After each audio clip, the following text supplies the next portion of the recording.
नमस्कार, न्यूज जंगल के इस पॉडकास्ट में आपका स्वागत है। मैं हूं महेश शर्मा। आज के वीडियो में हम आपको बताएंगे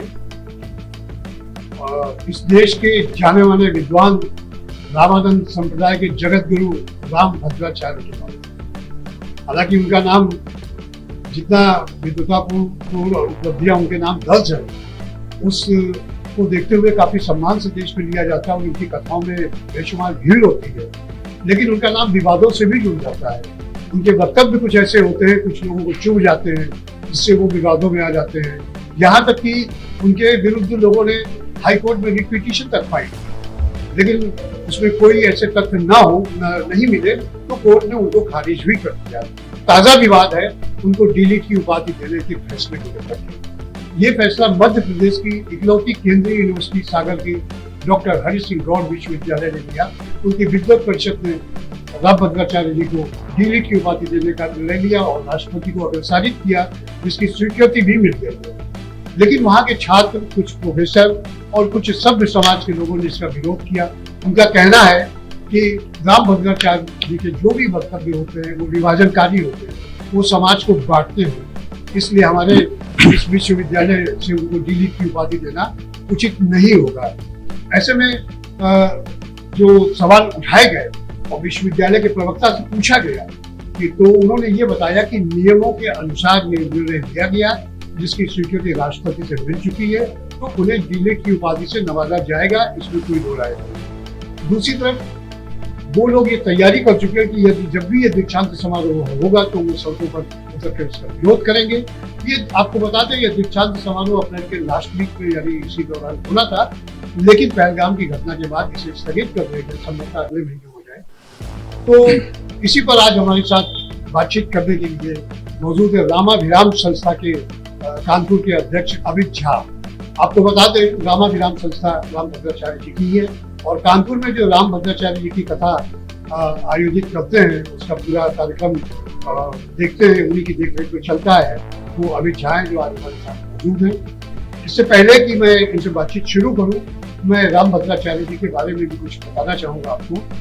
राम भद्राचार्य जी जौनपुर के रहने वाले हैं और 2 वर्ष की अल्पायु में ही उनकी आंखें चली गई और अब वो नेत्रहीन कह लो, दृष्टिहीन कहा जा सकता है आपको। तो लेकिन इसके बाद भी विद्वता तो जैसे उन्हें ईश्वरीय देन है, ईश्वरीय वरदान है। अभी भी उन्होंने आज की तारीख तक अगर देखा जाए तो उन्होंने 250 के करीब तो किताबें लिखी उनके नाम पर से, 50 से ज्यादा शोध पत्र उनके नाम पर से, 22 भाषाओं के ज्ञाता हैं वो।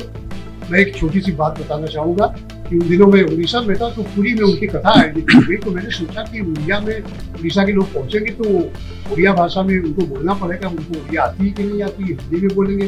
तो ये उत्सुकता मुझे पूरी खींच ले गई और मैं करीब 80 किलोमीटर कटक से वहां सीधे पुरी पहुंचा और कथा मैंने अटेंड की। और उस कथा में जब मैंने सुना कि वो उड़िया में भगवान जगन्नाथ जी के भजन गा रहे थे, मैं हतप्रभ रह गया। उसके बाद उनका प्रवचन हुआ जिसमें उड़िया में वो बोले, हिंदी भी बोले, लेकिन उड़िया में भी बोले और बहुत सहज पूर्वक तरीके से। ऐसे विद्वान, ऐसे धार्मिक व्यक्ति और हिंदू विचारधारा को प्रचारित और प्रसारित करने वाले वास्तव में श्रद्धालु होते हैं, कुछ नहीं होते हैं। लेकिन चूंकि उनका नाम विवादों से जुड़ जाता है तो चर्चा करना भी लाजमी है।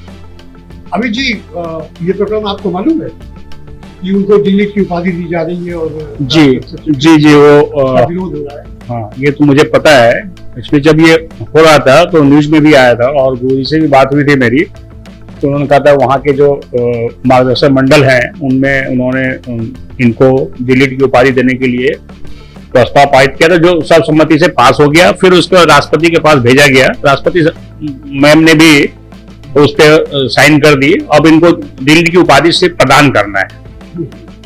तो अब ऐसे में जो विरोध हो रहा है, उस विरोध को आप कहाँ तक जायज? देखिए, विरोध तो होना नहीं चाहिए, क्योंकि जिस हिसाब से विद्वता है इनकी विरोध नहीं होना चाहिए डीलिट के लिए। ऑलरेडी ये पद्म विभूषण है और अब भारत रत्न के कगार पे हैं, तो अगर इस पोजीशन पे आने के बाद लोगों के सिर्फ डीलिट की उपाधि देने के लिए विरोध हो रही है तो ये लाजमी नहीं। आपको लगता है ये भारत रत्न दिया जाना चाहिए? बिल्कुल, इनको भारत रत्न दिया जाना चाहिए और दिया ही जाएगा। ये मैं जोरदार समर्थन करूंगा, उनको भारत रत्न मिलना चाहिए, वो उस लायक हैं। अच्छा, अभी अयोध्या में राम मंदिर का मामला जब कोर्ट में विवादित था, तो उनके द्वारा प्रस्तुत किए गए साक्ष्य को न्यायालय में गंभीरता से लिया और उस पर विचार मंथन करने के बाद जो फैसला आया उसमें इनके द्वारा प्रस्तुत साक्ष्य की भी महत्वपूर्ण भूमिका रही है। देखिए, इन्होंने 43 साक्ष्य पेश किए थे, जिसमें कि 39 को कोर्ट ने एक्सेप्ट किया, और इनफैक्ट एक जज मुस्लिम थे, उन्होंने काफी अप्रिशिएट किया, बोला गुरुजी यू आर डिवाइन पावर, मतलब दैवी शक्ति। हाँ, एक दैवी शक्ति उन्होंने दिया कि आपके पास ऐसी दैवी शक्ति, आपने इस तरह से प्रूव कर दिया कि मैं कुछ स्पेशलिस्ट हूँ, कुछ बोलने की स्थिति में नहीं। अब इससे बड़ी बात और क्या हो सकती है? लेकिन कुछ ऐसी बातें भी रही हैं, जैसे उन्होंने, चूंकि वो खुद रामानंद संप्रदाय से आते हैं और संभवतः 1988 में उनको रामानंदाचार्य की उपाधि बनारस में दी गई थी, और 2015 में शायद उन्हें पद्म विभूषण से नवाजा गया था। जी जी 2015 था वो। जी। तो इतना सब होने के बाद भी कभी कभी वो ऐसा बोल देते कि जैसे उन्होंने ये कह दिया कि जो व्यक्ति भगवान राम की पूजा नहीं करता है, तो उसके बारे में जाति सूचक एक अपमानजनक शब्द का प्रयोग किया था, जिसके खिलाफ आई हो तो याचिका भी दर्ज हुई। वो बात अलग है कि बाद में याचिका खारिज हो गई।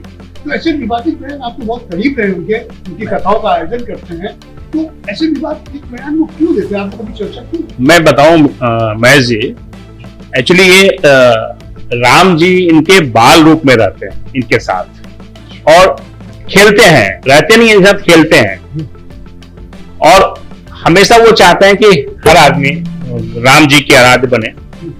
और आपको एक चीज और बता दूं कि ये जब तक 1,11,000 राम नाम जप नहीं लेते हैं, तब तक ना ये बोलते हैं ना कुछ अन्न ग्रहण करते हैं। रोज डेली की रूटीन है ये, बिना उसके आगे हो ही नहीं सकता।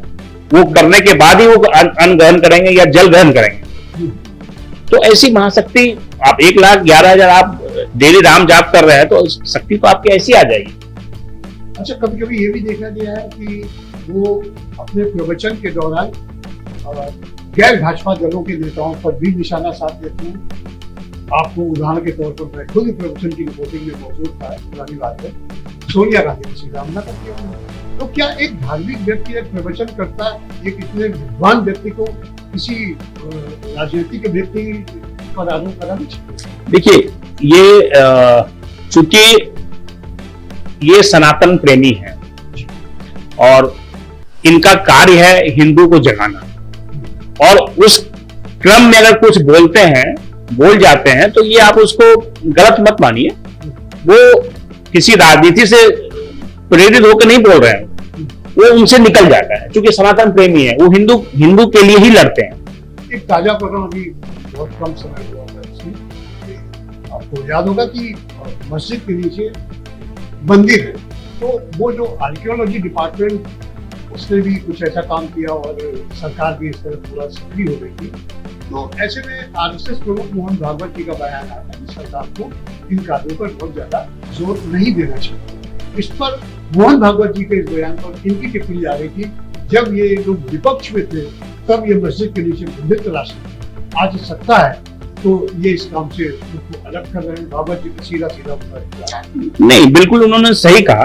भाई, जब आप विपक्ष में थे तो आप राम मंदिर की तलाश कर रहे थे, कुछ ऐसे तलाश कर रहे थे जो कि नहीं करना था। अब जब आप सत्ता में हैं तो फिर आप उसका विरोध कर रहे हैं, तो कंट्राडिक्टरी वाली बात हुई ना, इसलिए उन्होंने विरोध किया। मतलब हिंदुत्व के व्यापक प्रचार प्रसार और एक जो सनातनी परंपरा को और मजबूत बनाने के लिए अगर पार्टी सत्ता में है और चल रही है तो उसको बिल्कुल करना चाहिए।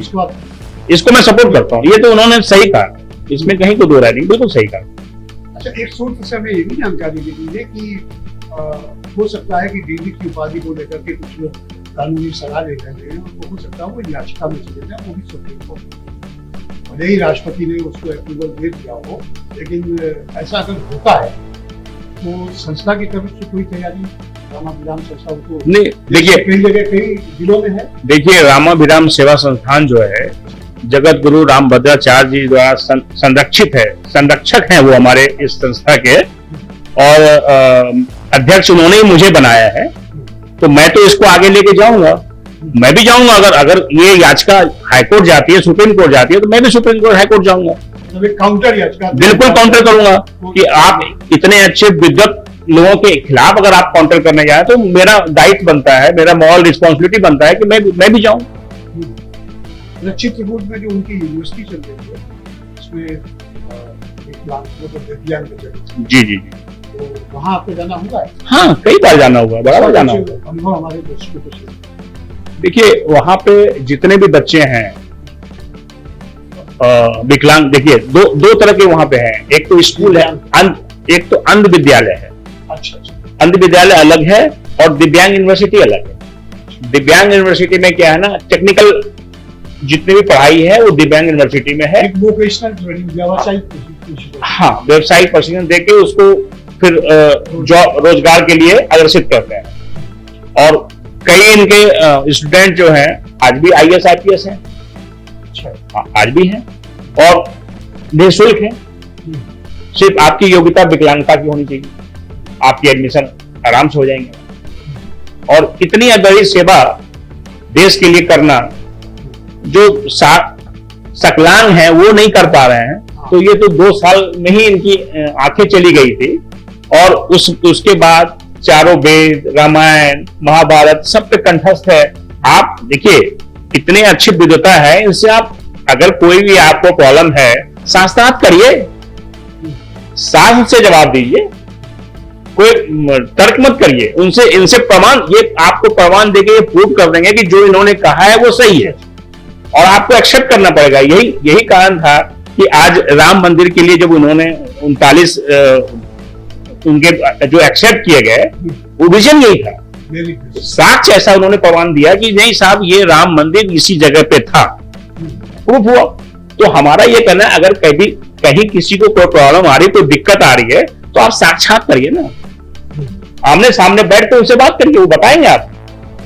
धन्यवाद अमित जी, आपको बहुत बहुत धन्यवाद। आप हमारे स्टूडियो में पधारे, थैंक यू, चर्चा की और काफी कुछ जानकारी हमारे दर्शकों से आपने साझा की। धन्यवाद। धन्यवाद सर, धन्यवाद।